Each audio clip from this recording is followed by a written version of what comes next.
to another session, HubSpot session with Nexus Marketing. Today is exciting because we actually have the author of this book in in the room. She's our guest for today. Today we'll be talking about how to influence nonprofit buying using behavioral science with Nancy Harhut. She's in the room. She's been in the LinkedIn chat also, in the link in comments as we were marketing this webinar. Thank you, Nancy, for that.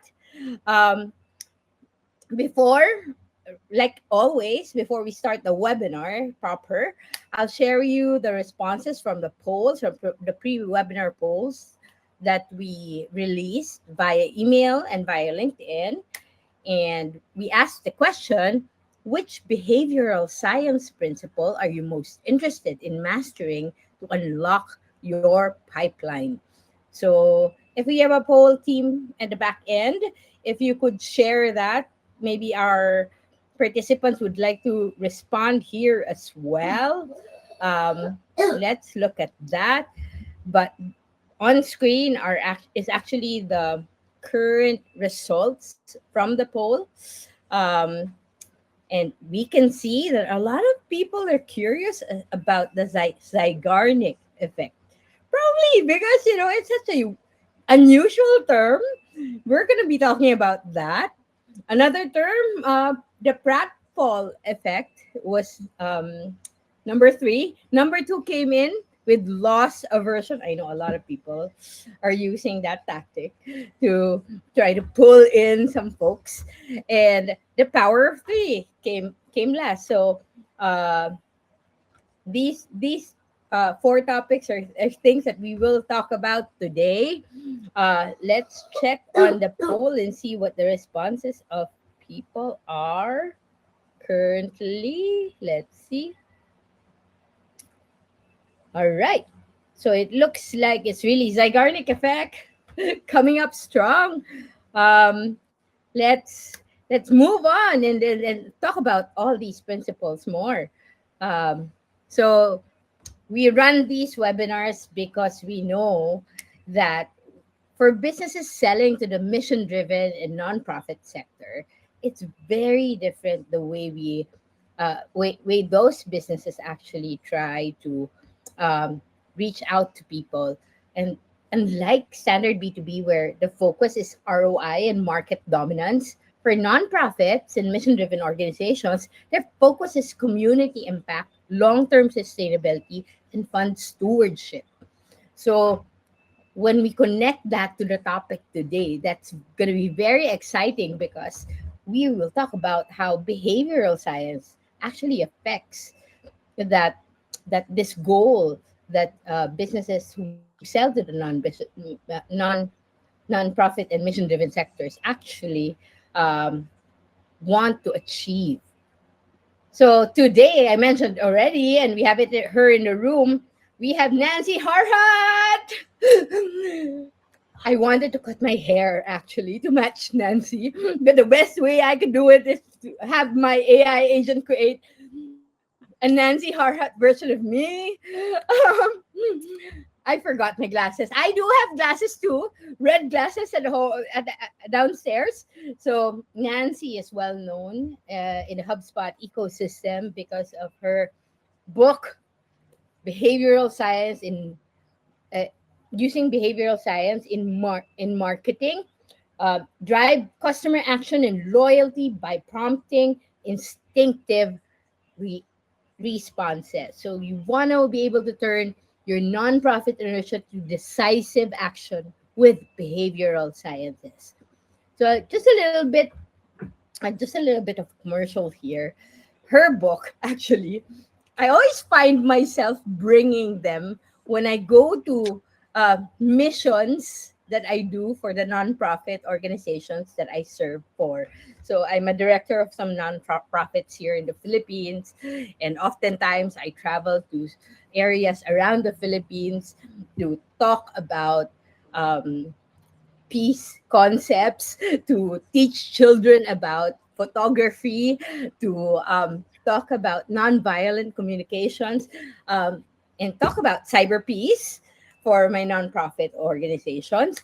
And I always bring Nancy's book along during those trips, during the long plane rides, to to learn more about it. I was telling Nancy that her book, I'm obsessed with it because it's so cerebral. I learned so much from it. It's like a learning book. And no wonder that this book has won all these awards and has been finalist and has been shortlisted. So today is a treat because we dive deep into the different principles in this book, and we have none other than the author herself to give us a rundown. So let's move forward. Let's get tactical. So the first concept, Nancy. Hi, Nancy. The first concept we have actually is loss aversion. So this is something that many marketers know about.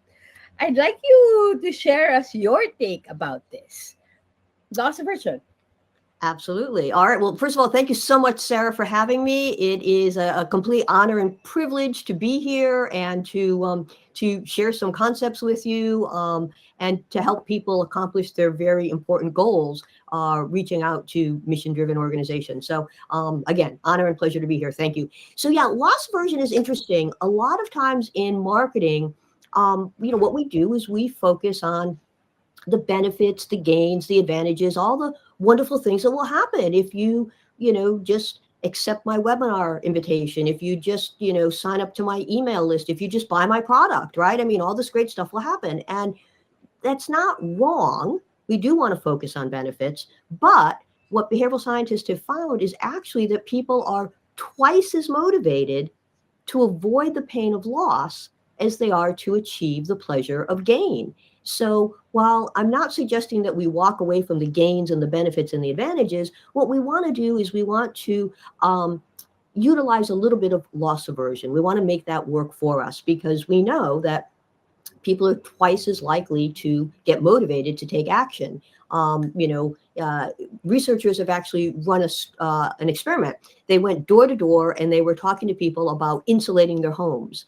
And some people were told that they could save 75 cents a day if they insulated their homes. And other people were told that they would lose 75 cents a day if they didn't insulate their homes. And 150% more people said, yes, I want to insulate my home when they were told they would lose 150 dollars as opposed to gaining 150. So this idea of loss versus gain is very, very powerful. So when we're talking about our products and services, we might want to frame them in terms of what somebody stands to lose if they don't do what we ask them to do, or what they can avoid, what painful, difficult, uncomfortable thing they can avoid if they do what we're asking them to do. But that's how we can work loss aversion in.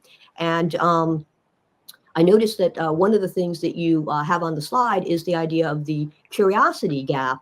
And that's very powerful too, because people, if they see a topic that they're interested in and they don't know what the answer is, they will take action to find out what the answer is. They'll take action to close that gap. So if you say, what the best system is, or why not-for-profits are doing a certain thing, or the best technology available, or the 3 mistakes that you want to avoid. When people don't know what those mistakes are, what the best technology is, how to do something, what something is, they will click to find out more information. They will sign up for the webinar. They will download the white paper, because what they're going to want to do is they're going to want to close that curiosity gap.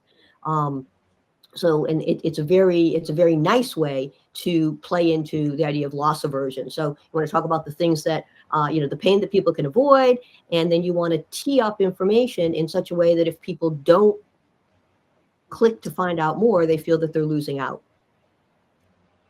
So Nancy, tell me little bit about, because people often confuse FOMO, fear of missing out, and loss aversion. Is it the same thing?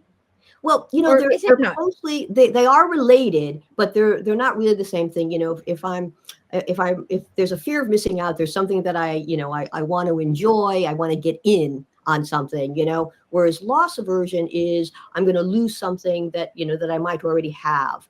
And it's a slight difference. I mean, it comes from a similar place, but there are differences, and loss aversion works well because you're literally losing something that's important to you. It's not a matter of, oh, I'm just not able to get in. I'm actually losing something. I'm losing money. I'm losing my advantage. I'm losing an opportunity. And those are all very important. And when you think about our ancient ancestors, because humans are hardwired to respond to these things, loss aversion was very, very powerful because, way, back in the olden days, right? You had to act to stay alive. And if you lost an opportunity, that could be really fatal actually for you. If you lost out on an opportunity, if you didn't get to the food in time, if you didn't get to the water in time, if you're losing something, there could be, very serious effects, as opposed to, just, oh, gee, I would like to join that over there, or gee, it would be, I'm jealous. I wish I could be part of that. I'm missing out. So this idea of loss aversion is incredibly powerful. And if not-for-profits are, thinking about spending money, but not in the right way, so it's not getting as much done for them, that represents loss. If they're if they're not seizing on certain opportunities that will better position them with their prospects, that represents a loss. So it's a very powerful tactic that marketers, that not-for-profits can use in order to increase the likelihood that people do what we want them to do. No magic wand, of course. We can't make people do things, but we know that people are hardwired to be, twice as motivated to avoid the pain of loss. If they're going to lose something. Because they're going to lose out on something. So point out what they might lose out on. Yeah. That's a good tip. Let's go to the next one. Simplifying cognitive fluency. Here, we're talking about some strategies here, like the rule of threes, or the visual cleanse, or helping with the processing that barrier. Talk to us about this, particularly the rule of three. Sure. So this whole idea of cognitive fluency is this idea that people prefer things that are easier to think about and easier to understand. And a lot of times, particularly in tech, we use jargon, we use acronyms, we use complicated phrasing. And there's a lot of behavioral science research that says, even though your audience is intelligent, even though your audience is B2B, even though your audience may be controlling quite a lot of budget, they still prefer things that are easier to think about and easier to understand. People are busy. They have a lot of competing priorities. There's their attention is divided in several different ways. And the simpler and easier we can make our message, the more likely it is to land. And the rule of three is very interesting. What behavioral scientists have found is if you give somebody one or two reasons for something, it doesn't really hit critical mass. It's not enough. It's not particularly convincing. But if you give them three reasons, that's just enough to flip them over. And it can be very, very convincing. And so then you would say, well, gee, Nancy, why stop at three? How about 4 or 5? But researchers from UCLA and Georgetown found that 3 is really your optimal number. 3 can be 10.4% more persuasive than 4 or 5 bullet points in your email or on your landing page, right? We would think, well, more reasons, that's a good thing, right? It's all the more convincing, but it starts to water down your message. So the rule of 3 is very nice. We're just used to seeing things in threes, the Three Musketeers, the Three Blind Mice. I'm thinking about old cartoons I used to watch when I was a kid, but we're just used to sets of 3, and behavioral scientists have dug into it. And from a marketing perspective, 3 works really well. 1 or 2, not enough to convince somebody. 3 is the magic number. And then don't push your advantage. Don't keep going to 4 and 5 because it just waters things down. Now, I know that there might be many reasons somebody would have to use HubSpot, for example. So focus on the first 3. And then in your next communication, you could talk about the next 3. Don't be, I know you'll be tempted to put all 6. Put it all at once. So, Yeah. don't do it. Keep it simple. Again, people prefer things that are easier to think about and easier to understand. And 3 is your magic number. 3 bullet points in the email, 3 bullet points on the landing page, 3 takeaways for the webinar. 3 is what's going to help. So 3 helps us consume better. 3 is like perfect, the right serving. I love that. Let's go with a third tip here. So the Pratfall effect. So what is this? What is this Pratfall effect? I actually This is showed us a sample here. Yeah. And talk to us a little bit more about this, Nancy. it's really interesting. What behavioral scientists have found is when you admit a small flaw, not one that would Mm. materially impact your product or your service, but when you admit a small flaw, a small shortcoming, a little blemish, it actually makes you more likable. So there was a researcher named Mm. Aronson out of Harvard, and he ran this experiment where he sent someone to audition for a quiz show, but unbeknownst to everyone, he gave this guy all the answers. So he's auditioning for the quiz show and he's getting everything right. And Aronson films him. But then when he finishes, he stands up to leave and he spills coffee down his suit. And he's like, oh my gosh, I just spilled coffee down my suit. So Aronson showed people 2 video clips, one of the guy answering all the questions right, and then it stopped before he spilled the coffee. And the other was answering all the questions right, but it included him spilling the coffee. And Aronson asked people to rate the speaker. What do you think of him? Well, everyone thought he was smart. That was undeniable, right? Everyone thought he was very smart. Mm-hmm. People who saw him spill the coffee rated him as more likable. And what behavioral scientists have found is when we're honest and transparent about a mistake that we made, about a shortcoming that we have, people just they like us better, they trust us better because you see this guy like answering all these questions right, and you're like, I could never do that. But then he spills coffee, and you're like, well, I could do that. I mean, that could happen to me. It humanizes people. So when marketers are, coming at our prospects with, all these reasons to buy, and, we're hitting them hard with our sales pitch, right away, people are skeptical, right? Because they know it's a sales pitch and it's like, but when you can admit, hey, listen, we're not for everybody, or, this is what we do really, really well, but here's this thing that, we don't do particularly well. It's not really in our wheelhouse. That buys you a lot of credibility and a lot of trust, and it makes people more likely to believe what it is you're saying, and it makes you more likable as a result. So you can actually increase your brand favorability by using a little bit of the pratfall effect. Heinz ketchup, for example, right? It's like the number one Mm. selling ketchup in the world, but it takes a while for it to get out of the bottle. So they leaned into that. I mean, it's still Mm-hmm. great ketchup. The fact that it takes a while to get out of the bottle in no way impacts what a good ketchup it is, but it takes a while to get out of the bottle. And so they did things with that. They ran commercials, and they had, the soundtrack to the commercial was anticipation, or they put labels on the bottle of ketchup so that the label was only upright when the ketchup was angled at the optimum angle for the ketchup to flow out of the bottle. I mean, they embraced the idea that, yeah, it takes a little while to come out of the bottle. It's a little bit of a blemish, if you will, but hey, we're owning it. So anytime Yeah. we can, say, well, we may not be for everyone, or we don't score a 10 out of 10 in everything. We do in these areas, but not in these. That gains credibility. Yeah, and this is why I put in this example of what happened to HubSpot just recently. So they released a communication to all HubSpot uh, customers that they would change uh, their policies on enrichment, and that people can actually opt in so that you can share your CRM data to HubSpot, so that that data could help their enrichment process.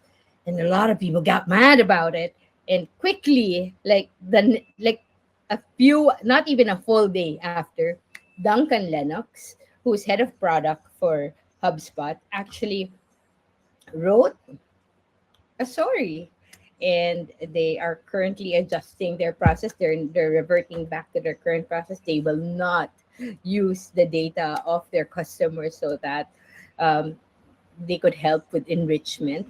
So they're finding a way to solve for this. So I guess in the pratfall effect, it's really about being human and owning up to your mistakes, right? And being true.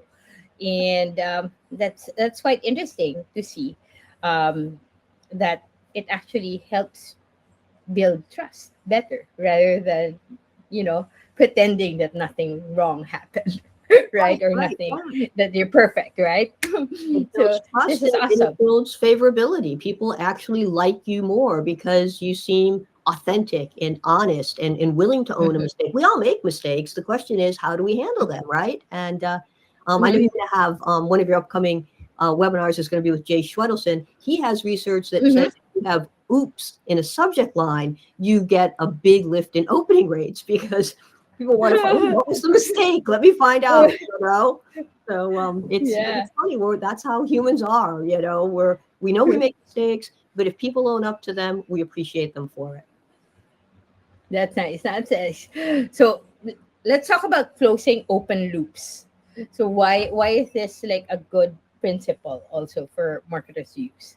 Sure, sure. Well, now we're getting to the Zeigarnik effect, which people seem to be particularly interested Mm-hmm. in. And Mm-hmm. I think it's because it's an unusual word, and people are like, "Well, what is that all about? And how do you even pronounce Yeah. it?" Right? But it came from a sociologist. Her name was Bluma Zeigarnik, and she noticed Mm. that in restaurants, a server would be able to completely memorize everybody's order, take the order, go back to the kitchen, come back, serve everyone exactly what they wanted, and then as soon as it was over, as soon as they were served, the information would go right out of their head. But until it was completed, until the order was served, they would be able to remember it. And what she found was we as humans have this predisposition to remember things that are incomplete. It's why if you're watching television, the Mm. cliffhangers like, oh, the season's finale is on. Now we have to wait until next season to see what happens. And we remember what's going to happen to that person, like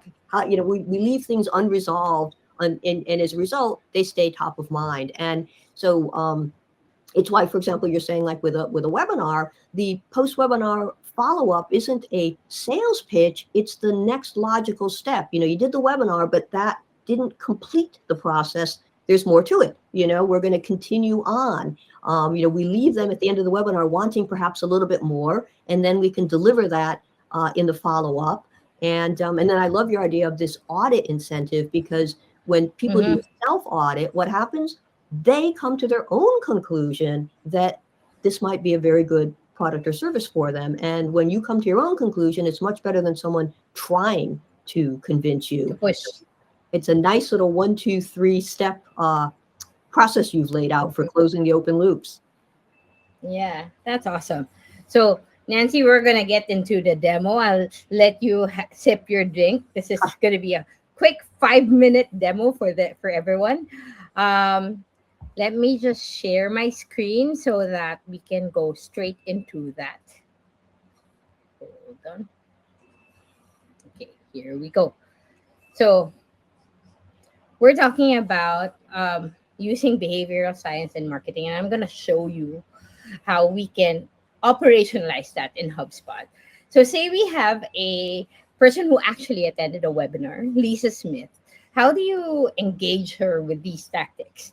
So, my first tip is actually use message templates. I actually created a template here for an email uh, for helping with law, like a theme of loss aversion, right? So it's following up and the friction costing your momentum, and then it's quick and easy, and we're offering a simple portal audit for that person. So we want to make sure that right after like an event that we have, say a webinar like this, we actually have a follow-up email that we can send. And using message templates of HubSpot allows the sales teams to be able to do that quickly. No more copy pasting. This is something that you can use straight from the contact record. Another tip, and this one has something to do with the power of three. Nancy was talking to us about this. Did you know that in HubSpot you can actually create pages, landing pages for conversation, well, for your offers to clients, and communicating to your leads what you do, what you sell. And in this example, I have a landing page that uses the power of three. And this is something that you can spin up quickly on HubSpot. Would you believe that I didn't do any coding here, or even I didn't even do any drag and drop here? I just did edits because I actually called up HubSpot Breeze Agent to. I prompted HubSpot Breeze Agent to create a website for me, and I used the power of three. And as you can see, um, it's nice and clean. That's what Nancy was telling us. Make it nice and clean, and we have an audit offer, say for a CRO offering here, and we have uh, three things that you get from audit. Simple, clear. People will easily understand that. And then another tip that you can use is actually sequences. So if you want to make sure that you continue the conversation with people, and you want your salespeople to make sure that they're able to do it, complete that process. You were talking about the Zeigarnik effect, right? You want to make sure it's completed. Much like the waiter who completes the whole thing. Sequences helps with that. So you can set up automated emails to send. I have one that sends, like, as a practical next step from the webinar, really quick one with personalization tokens here. Delay 2 days after that, and then send a second email. Um, Again, using personalization tokens, so it's personalized to the person that you're talking to. And then a third one, which is after a delay of 3 days, sending that.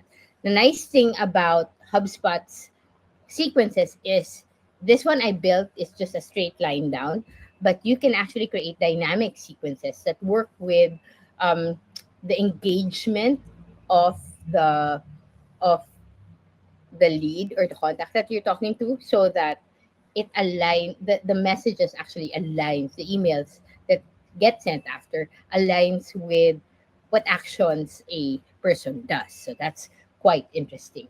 So one tip also I want to share, if you want to be able to send those sequences quickly and not go record by record, you can actually select people in the CRM view, like contacts. Maybe I want to send to Cheryl and Michelle, and bulk enroll them into a sequence.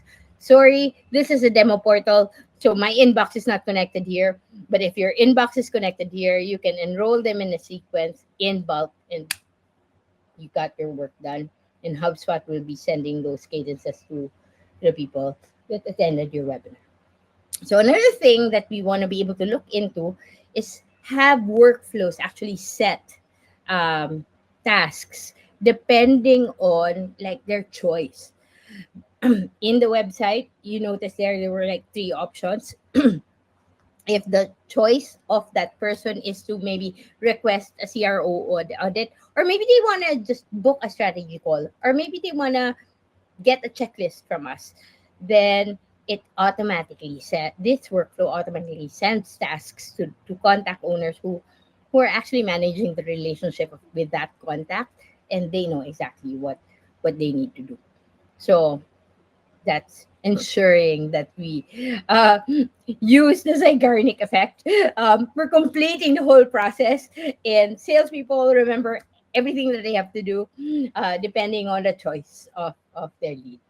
And lastly, second to the last, I wanted to show also that in HubSpot, you can actually associate the stakeholders that are in place. When we were talking about Pratfall effect, you saw there in the slide that we also spoke about multi stakeholders. How do you identify those stakeholders in HubSpot? As you can see, HubSpot actually allows you, right here. You'll see there are association labels for decision makers, program lead. Let me push that up, and also even the budget holder um, can be associated as well. So that way you know the roles of each person, and it's easier for you to customize the engagement with those people.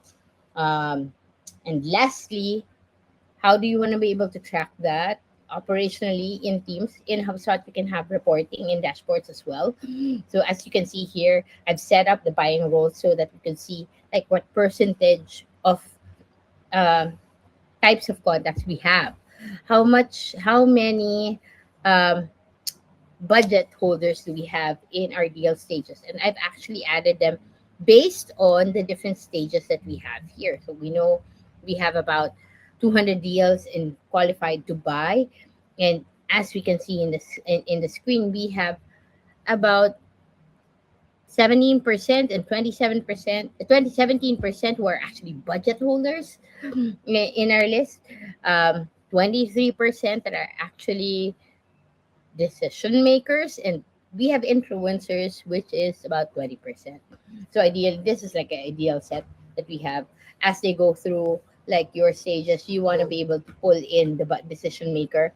Maybe in qualified to buy, that's okay that you have just only the influencer, but you need to make sure that when you get to um, the presentation schedule, the presentation stage, you have the decision maker, and hopefully when you do the contract sent stage, you also have the budget holder already so that they can approve that.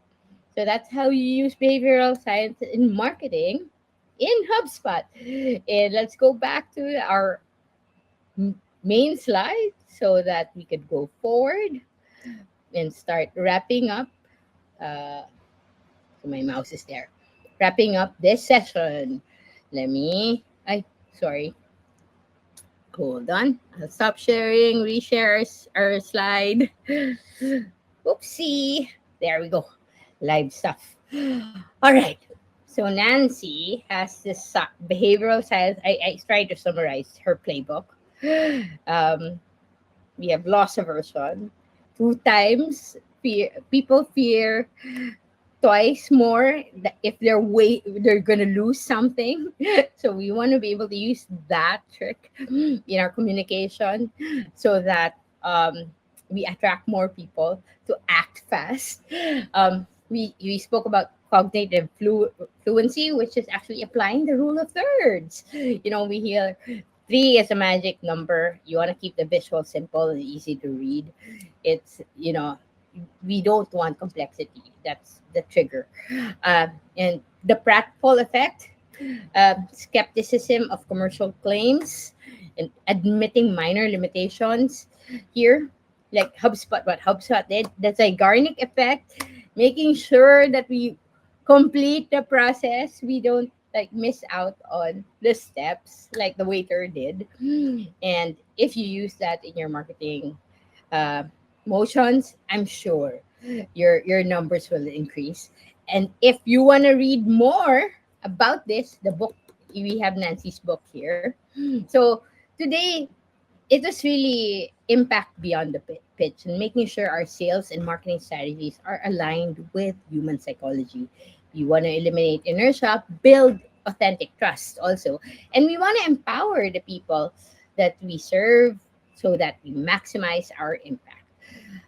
We're right about the time, so we can't do Q&A anymore, but I invite you to get a copy of Nancy's book. Um, I bought this book twice. Because my first copy, the CMO of the bank I used to work for really wanted it, so I gave it to her.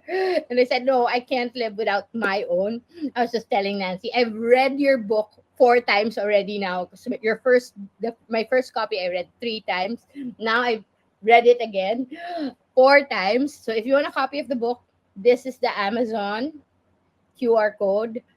Take a picture, buy it. I'm telling you, this is worth your money, and really it will really help you in a lot of your marketing motions, and will give you ideas on what to do. Um, we also have a gift for you guys. If you feel that your HubSpot portal is you're not sure if it's helping or hurting, we are offering a free HubSpot discovery audit. We have a poll up here if you want to request for a discovery audit from us. If you are a Nexus client and can grant us your HubSpot access, click that link. If you're not a client and you want a DIY scorecard, you want to check your portal yourself and follow our scorecard, you can click that also. And we're not forcing you. If now's not the time, it's okay. We'll be here ready to help you when you're ready. All right. And lastly, this is Nancy. This is my favorite. And up next is actually our good friend, Jay Schwedelson, who also has a book called Stupider People. Don't have done it. I'm telling you guys have to buy both books. Like they're the best paras, telling Nancy, because this is a little bit cerebral, but you learn a lot from it. And then when you need a break from Nancy's book because there's so many things that you're thinking about, read Jay's book. It's very entertaining. So like they're a pair. Amazon should have like a bundle for these books. We'll have Jay Schwedelson coming up next, and hopefully we'll get the scoop from him from Unbound. Both Nancy and Jay are actually speaking at Unbound next month. Nancy has a session. Jay has a session. Nancy's also gonna be on the floor. I'll be mom first about what that trick is, but she's gonna be on the floor on a special setup there. And I hope you guys enjoyed the session we had today, and I hope that if you're going to to Unbound, look for Nancy, look for Jay. Ask them about Sarah. They know me. So, and what we do. And I hope you enjoy your time. Nancy, thank you so much for your time today. You have any last words for our audience today? Sarah, thank you so much for having me. And I think, my last words are just, we know that these behavioral science tactics can be very helpful. So use them the way Sarah has recommended, and you will start to see an increase in your KPIs and your ROI. So these are easy and they're effective. So use them. Thanks so much, Nancy. Have a good day. Thanks, Thank you. everyone.